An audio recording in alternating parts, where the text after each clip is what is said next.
If he really just wants to play with somebody that he's familiar with, then I don't think that's the best move for his career. Neither the Jets or the Saints, I feel, are in the position to win a Super Bowl this year. Davante Adams has never won a Super Bowl, and so at this point, I would imagine that's something that he would like to check off his career accomplishment box, right? Welcome to another episode of The Fumble. I'm your guy, Rodney, Rikai, Samaria, Terry. How are you feeling, beloved? I have a little cough, so I'm in Atlanta. I'm at my parents' house.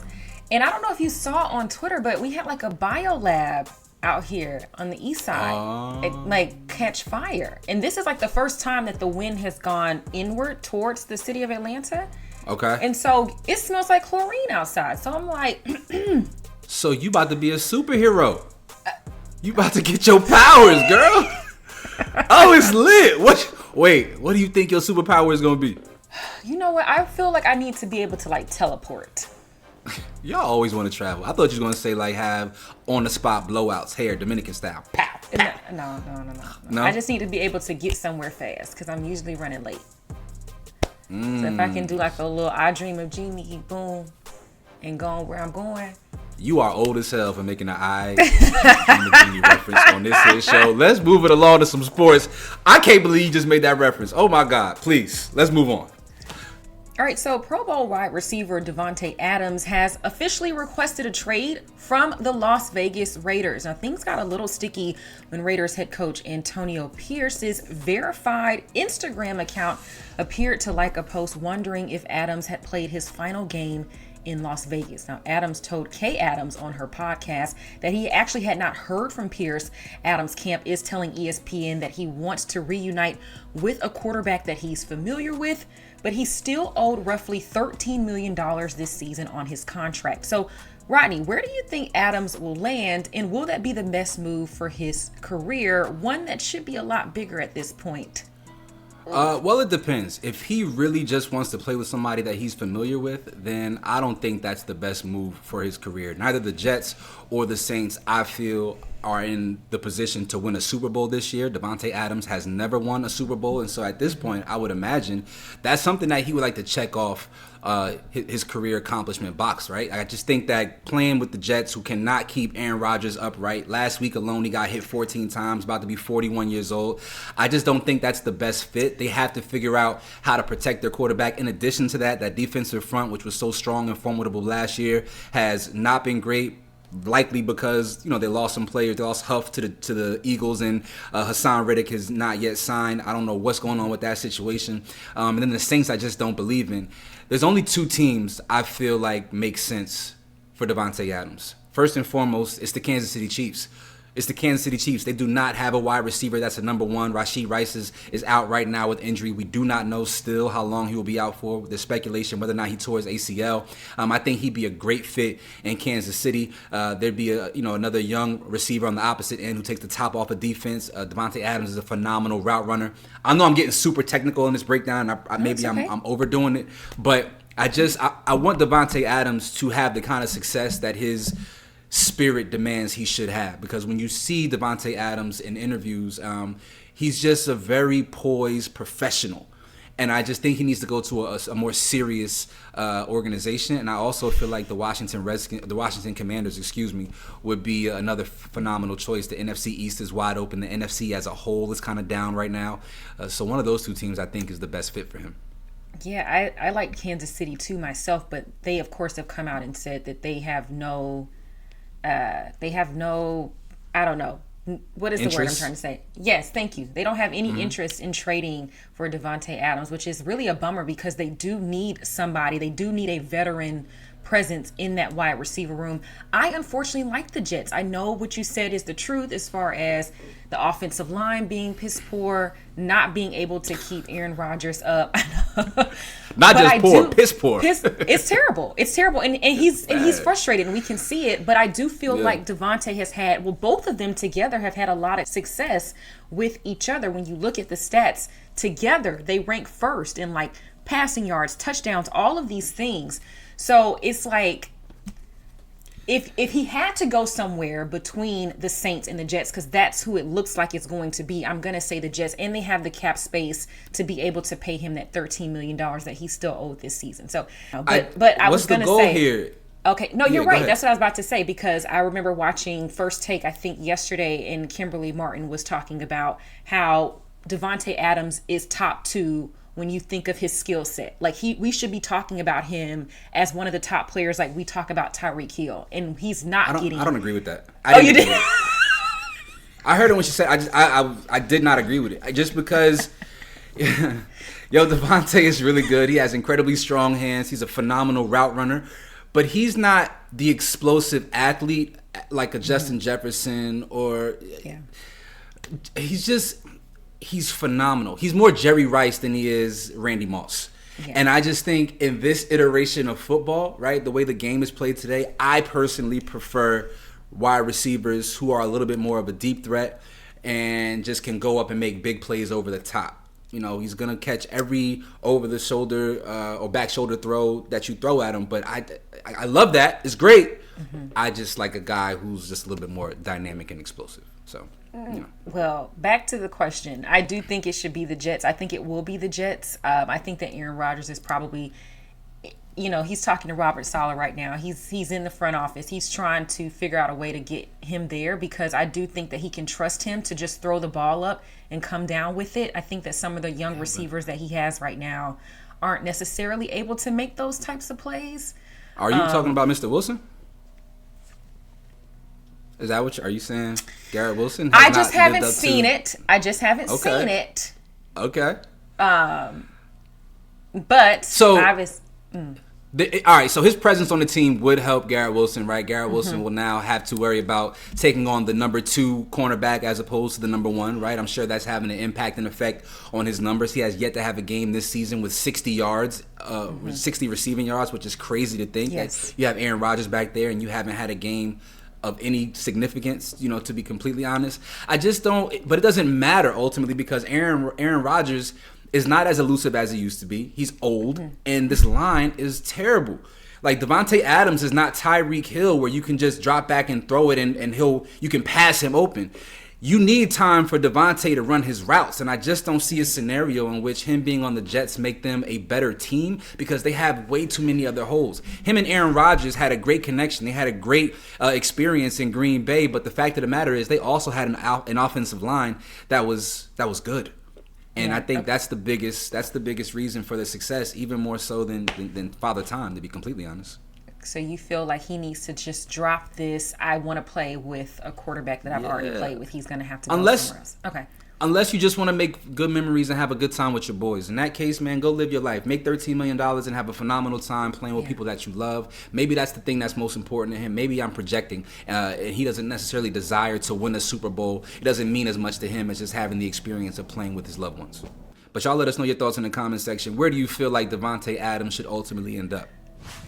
All right, on her A Touch More podcast with her partner, Megan Rapinoe, Sue Bird acknowledged that her interview with Diana Taurasi on the Scott Van Pelt Show was the first domino to fall in people taking the position that women in the league were hating on Caitlyn Clark. Now, she said the words were taken out of context, of course, and she also said that people with the most hateful things to say about any of the women in the league are not fans, but simply trolls. So, Samaria, last week you and I touched on this, but what should Caitlyn's role be in stopping negative comments aimed at her peers? Yeah, I don't think that there's more that Caitlyn can do. I think that when she's been asked about it, she's condemned it. She says, I'm not for this. I don't like this. It doesn't make me feel good. And I think that's all that she can do. Shout out, though, to Sue Bird for actually coming out and acknowledging how something that she said may have spearheaded all of this. And then she also took the time to address us, the media, in our continuance of this narrative that has been spread that the WNBA or the women in the WNBA have been hating on Caitlyn Clark. I love that she talked about her rookie moments and how when she got in the league, people were checking her. That was a thing. They were more aggressive when the league was actually more aggressive back then. She talked about Charles Barkley, which I thought was a huge moment in all of this, where he got on his show and he said, okay, WNBA players, y'all get off Caitlyn Clark. You know what I mean? Like, I think that it was really great for Sue to come out and have this honest discussion with Megan and talk about all of the things. Like, she called out everybody. I love that she said, it's not fans, it's trolls. And they talked about racism. They talked about racism. They talked about how racism has already been a thing. I know we talked about it last week where I said that I think that the level that we're seeing it is a little bit more heightened, which I still agree on that. But I love that you have two white women here talking about these matters. And I'm hoping, I think they kept talking about, okay, well, what is going to what is going to have to happen for this to stop? I don't really know what we can do, but I do feel like them having this conversation like that was a first step. And I think that more WNBA players in current and past should have these conversations just to let people know, okay, this is what really happens in the league. And it's all love. Like, nobody's sitting here hating on anybody that comes in. I think multiple things can be true. And one of the things that Sue Bird said was that Caitlyn Clark was not targeted when she entered the league, which I just don't think is true. And but it's also okay to be targeted. I remember I made this comparison before when Lonzo Ball first entered the league. That first game, Pat Beverly was picking him up full court and harassing the hell out of him. And there's nothing wrong with that. We want you to walk it like your father talked it in that instance. But for Caitlyn Clark, we want to see you walk it the way the media is talking about you. We want to see how what you bring to the table translates to our league. And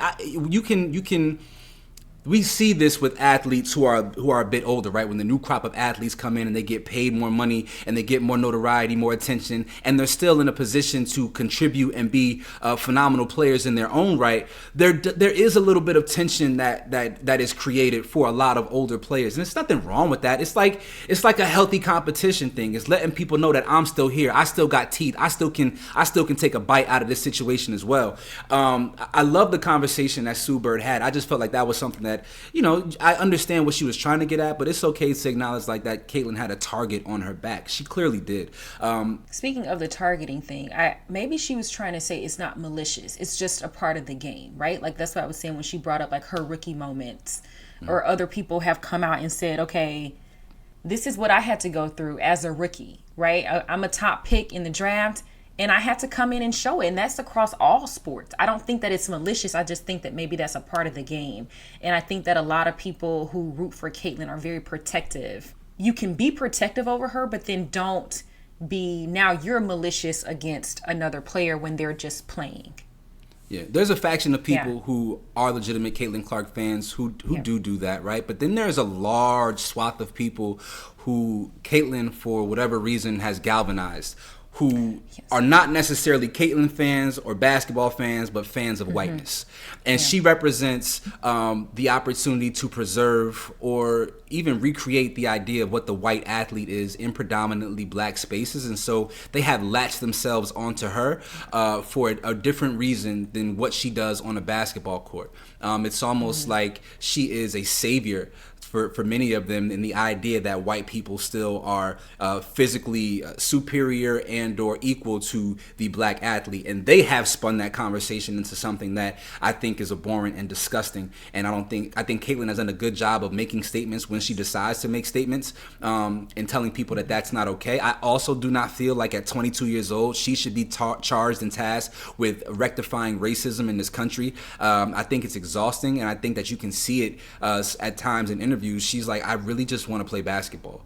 And I know that's a tough thing because she is in such an outspoken, world-changing league. But I think that for Caitlyn Clark specifically, man, she just wants to hoop. And unfortunately, she's just been a lightning rod for a conversation that is so much bigger and so much more powerful than even her basketball performances are. So yeah, and I don't want to bring up Kathy Engelbert, but I will say that Sue and Megan did shout out Terry Jackson because she's the one that is speaking out. She's the one that's making the statements that I think a lot of us want Kathy to say. Yeah, but does it change anything? All I want to know is, does it change anything? But it should come from her.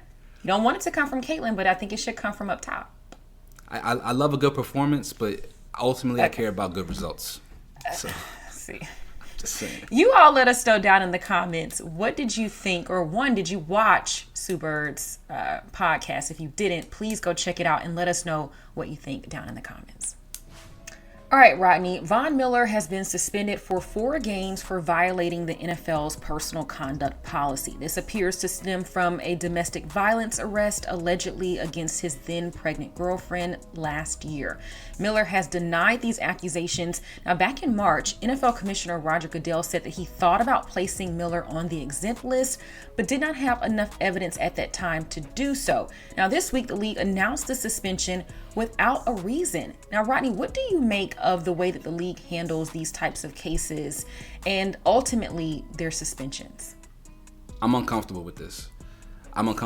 If our government, if law officials were unable to prosecute and persecute a crime here, then the NFL is trying to act as if they have more information than the legal system. This makes me extremely uncomfortable that they have this much autonomy to dictate whether or not someone should be allowed to essentially provide for their family and make a paycheck.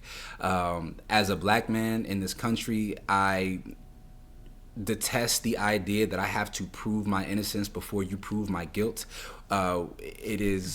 It's wildly uncomfortable, and it makes me incredibly nervous, not just for Von Miller, who still to this day swears by his innocence. His pregnant girl, his girlfriend who was pregnant at the time, has also come out and said this was a serious misunderstanding, and I don't know what the NFL has uncovered or found, but unless they make that information public so that we all can have an understanding of what took place here, yes, I do not like this at all. Yes, that's exactly what I was about to say. Like, let us know what the reason is. Don't just put out suspensions and just say he violated the conduct policy. Like, we need to know exactly what happened, not just for Von, but just moving forward. So players will know, okay, well, if this happens, or if I do this, this is what my suspension will be. I thought that was really weird to me that they did not specify or didn't want to disclose the exact reason. I think that Roger Goodell owes us and Von Miller the reason why he's being suspended for 4 games without pay. It's not cool.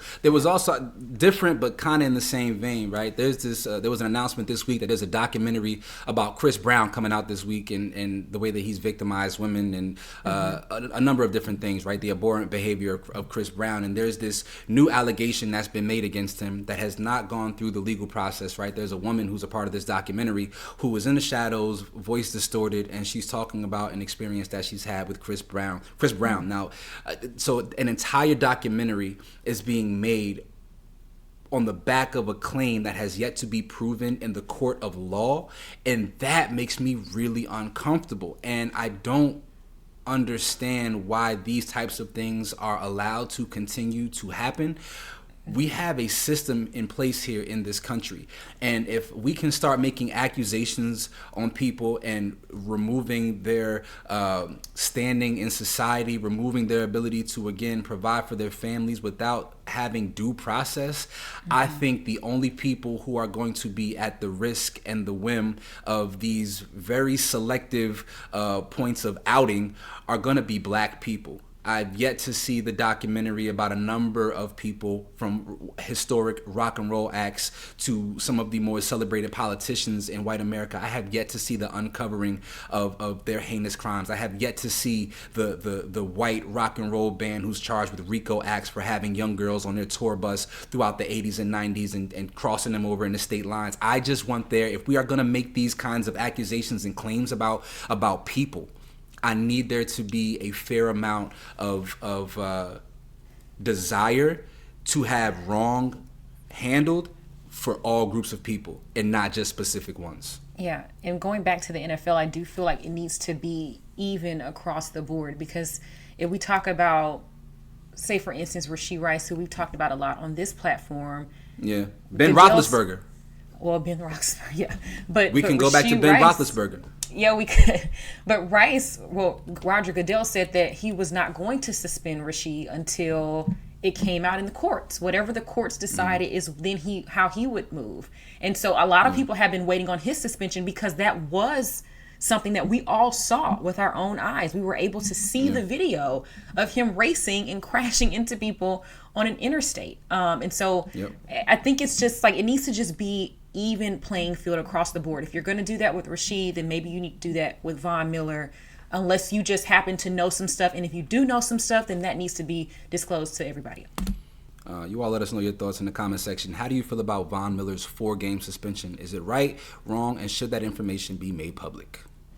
All right, folks, it's that time of the show where we bring in a special guest. And today we've got someone who's been shaping the culture for decades. Now, you know him as the CEO and co-founder of allhiphop.com, one of the most influential voices in the game right now. Y'all show some love and give a big what's up, cousin, to Chuck Creekmer. Thank you so much for coming on the show with us. Thank you for having me. Welcome, man. Welcome. Thank you. So let's talk about the culture for a second. Allhiphop.com came to life during a very important era. The blog era is what we called it. It was the transition from traditional media like The Source, Vibe, XXL, Word Up Magazine, and gave way to new voices that connected with the new type of audience for hip-hop. We are now in another period of transition, the streamer era. So I'm going to ask this question because I was literally having this conversation just yesterday with a really good friend of mine. Traditional media is dying, and it's dying because there is not a lot of money in it. People are now used to getting their information and their news for free. So what is the business model, not just today, but going forward for all hip hop to keep your brand profitable? Well, first of all, we're profitable now, and I think that there are some. Keep. I said keep. You know what I mean? Just want to go on record. I said keep. Look. I gotta let it be known we're profitable right now in 2024 and doing well, by the way. But understanding that things don't stay the same and things change, we're definitely rapidly moving into creating a more broad experience. I'm not using the word website. In fact, I don't even use the word allhiphop.com anymore. I just say all hip hop. And so I think we consider ourselves a legacy brand, but also a platform. And we are also a company that has created content for a very long time. Audio, video, and obviously written words. So all of that stuff is easy work in terms of transitioning into TV, film, documentaries, licensing, and a whole bunch of other things. All Hip Hop TV is on the way, so we're going to be taking a lot of our footage, our interviews, and jumpstarting All Hip Hop TV with that content. But we're not going to stop there. We're going to continue on with cutting that up and turning it into documentaries or series, in fact.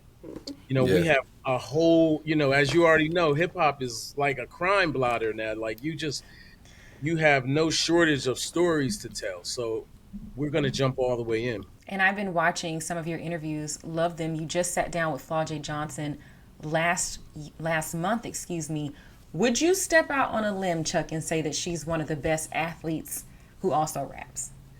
Yeah, I told Flau'jae to her face. I think she might be the GOAT right now already. Yeah. All right, hold on. You pandering. Don't do that. Why am I pandering? Who's better than her rapping and playing? Shaq has, you mean like presently playing? Because Shaq got platinum albums. You got Damian Lillard. Like, you can't stop the... Oh, no, Shaq. Samaria, you never heard You Can't Stop the Rain, so you can't laugh at Shaq being a credible artist, athlete. That's just, I can guarantee Shaq you is wouldn't not laugh. a lyricist like Flau'jae. Like, I feel like she really takes this Chuck? seriously. You trying to get us to say something bad about Shaq. Now, come on. Yeah, you tripping. I don't think you had listened to Shaquille O'Neal's music. You wouldn't say that if you did. Don't ask me about Flau'jae. Now you want me to say something about Shaq. Shaq is cool. Shaq is dope. Shaq's my dude. I like Shaq. I love Shaq. But at the same time, Flau'jae has been rapping for a long time. Matter of fact, probably rapping before she was playing ball. So her skill level is different. And I just think that she could I think she could be the GOAT already, real talk. Now, did she rap with Biggie? No. Did she rap with Red and Meth? No. But she did rap with Lil Wayne, so she's got GOATs next to her too. Which Lil Wayne, though? That's important. That's important. I hear you. I'm gonna go Dame. I think Dame has put out full bodies of work that Flau'jae just hasn't done yet. Maybe she's obviously a little preoccupied with figuring out the development of her career. But I'm going Dame. I'm going Dame for the moment. Okay, so we know that you like MMA, and we just found out that Conor McGregor actually reached out and wanted to do a fight with Terrence Crawford. It was going to be a 2-fight deal. A crossover. He turned it down. Crawford turned it down. Would you have wanted to see a fight like this? No, I definitely don't want to see Terrence Crawford doing MMA. No way. Now, if they're throwing leather, that's different. I'd love to see him whoop on McGregor all day, every day, 15 rounds, in fact. But no, I don't want to see him do MMA because that's easy work for him. But it's easy work for Crawford beating McGregor in the ring. I was just gonna say, would you like to see something like that in the future if it was like a crossover? They do an MMA fight and then they do a boxing match. No. Yeah, I would love to see Jake Paul do it. For example, I want to see Okay. Jake Paul do MMA and boxing, and that would be fun because he likes to beat them up. Yeah, I don't want to see no standing more of our up. heroes get destroyed. I don't But know that we as a community can take seeing Terrence Crawford get his ass kicked in an octagon. But there has been some conversation about Terrence Crawford potentially fighting Canelo Alvarez. Do you have any thoughts about that? yeah, Crawford had trouble in his last fight. I think it's pretty clear he would have trouble with Canelo. I want Crawford to ride out. I don't want to see him get beat on. But if he did fight Canelo, I do think he'd have a dog's chance. He's got a lot of fight in him. We know that Kendrick is doing the Super Bowl. Is there any chance that he does not perform They Not Like Us?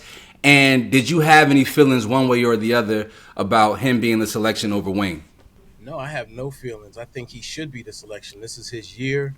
This is his moment. He didn't even drop an album yet. He definitely will perform Not Like Us. How that comes across is anyone's guess, but Not Like Us cannot not be performed. It has to. It has to rock.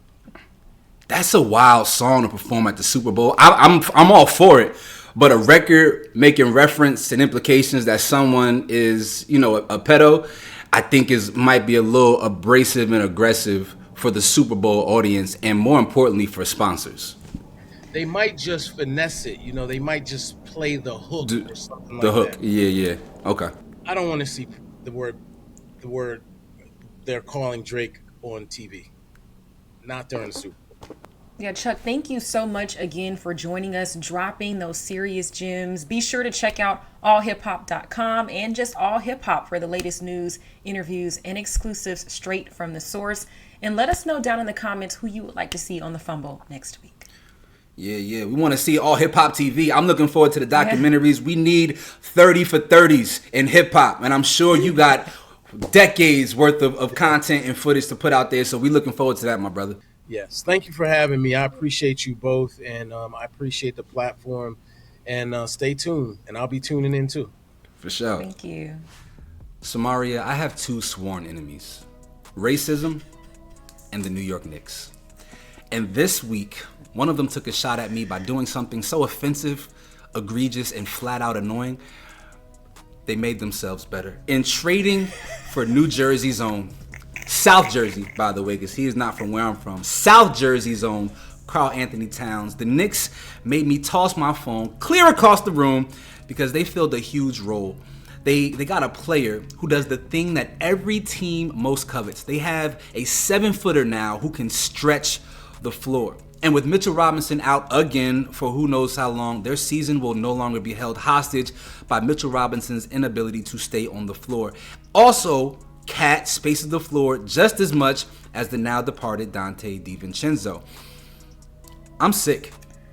Even more so than the Bridges trade, this move actually scares me. You get rid of Julius Randle, who I like, but can be a bit of a ball stopper, for a guy with elite talent and beta male energy. It is a perfect fit next to Jalen Brunson. The Wolves. The Wolves, on the other hand, you brought in a ball stopper who doesn't space the floor well for Anthony Edwards. He doesn't defend well and has been known to pout when he does not get his shots and or money. You lose major versatility, and now you're definitely stuck with bum-ass Rudy Gobert for the foreseeable future. The only things saving the Wolves right now is I think that Naz Reid, also from Jersey, might low-key be an all-star caliber talent once he gets more minutes. And they also got a future Detroit Pistons first round pick, which of course is super valuable because they suck. And after trading all of these picks for Rudy Gobert that they did, that first round pick probably means more to them than anything because they now have some first round picks going forward because they had none for like the next 5 years. Samaria, if the enemy of my enemy is my friend, then the friend of my enemy is a. So yeah, man, the fumble of the week is going to the Minnesota Timberwolves for being a and making my enemies, the New York Knicks, stronger. Samaria, who do you feel won this trade? Oh, of course it's the Knicks. I remember when Shams tweeted this, I feel like the world just stopped. We were like, no, this can't be right. Like, on paper, that they are scary. Like you said, they are really unstoppable. I think the biggest thing for me is I'm hoping that they're able to get more out of Cat in the postseason, because I do feel like in Minnesota there were some games where he was not there as much as he could have been. And so if they can get that. Styles make fights. I will say this. This is the one thing I'm resting my laurels on. Styles make fights. So, mentioning the playoffs, right? Like, Cat last year in the playoffs versus Jokic was phenomenal. He played great defense. He spaced the floor. He played incredible basketball. Not so much against the Dallas Mavericks, who did not have a plotting big man for him to go up against, right? He had Derek Lively, and then they also would bring in the other kid. Oh, what's his name? I forget his name. Long, athletic four-man. But their roster flexibility just was a mismatch for Karl Anthony Towns. Okay. In the Eastern Conference, you got to worry about Joel Embiid. And Joel Embiid, if I know nothing else, I know that he loves to kick Karl Anthony Towns' ass. And I know he is licking his chops at the opportunity to play the New York Knicks at full health, of course, because health with Joel Embiid is always the true litmus test of how well the Sixers season is going to go. At full health, Joel Embiid taking on Karl Anthony Towns in the playoffs, he is licking his chops.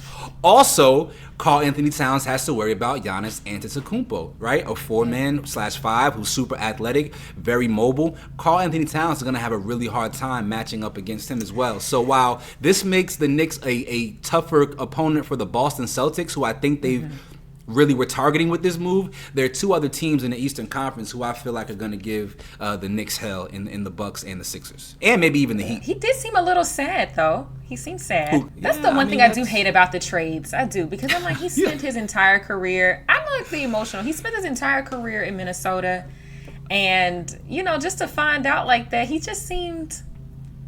If you think I'm about to be sad for somebody moving from Minnesota to New York, you got another thing coming. You hear what I'm saying? But I think it's the kidding team. Me? Like, these are his brothers that he's been with, Great, man. You win a championship in New York, man. Your life changes forever. And he's from right there in Jersey. South Jersey, though. Got to keep drawing that distinction. South Jersey. Yes. Down the way. I think this is a good opportunity for him to rebrand himself. And maybe he is who he is. His personality is his personality, right? You're not going to change that. But I think a lot of people in the league think that he is not a championship-level player. And I think for the first time, he's going to have the best opportunity he's ever had to win one. Because I think Anthony Edwards is still about a year or two away from being his full self. And so with Jalen Brunson, you get a ready-made guy. And that entire roster, the wing depth that they have in New York, it's a great situation for Karl. Great situation. Well, you all let us know down in the comments, who do you think won this trade, the Timberwolves or the Knicks? Damn it, Minnesota. Damn it to hell.